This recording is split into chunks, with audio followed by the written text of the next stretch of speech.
There are hundreds of families that struggle to get by, living in the neighborhoods around us. The Spirit of God is leading us to find them and serve them. Outreaches like Box of Hope have given us lots of connections to families with school-aged children.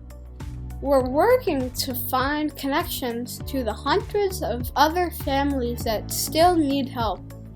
We're eager to serve seniors, the disabled, and shut-ins.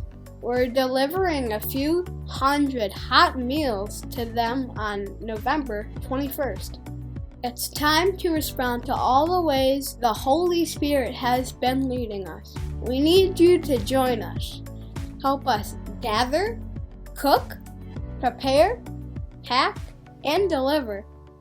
You can start by shopping for mashed potatoes, stuffing, green beans, and cranberry sauce. Those items can be dropped off on Sunday or whenever the Hope Center is open.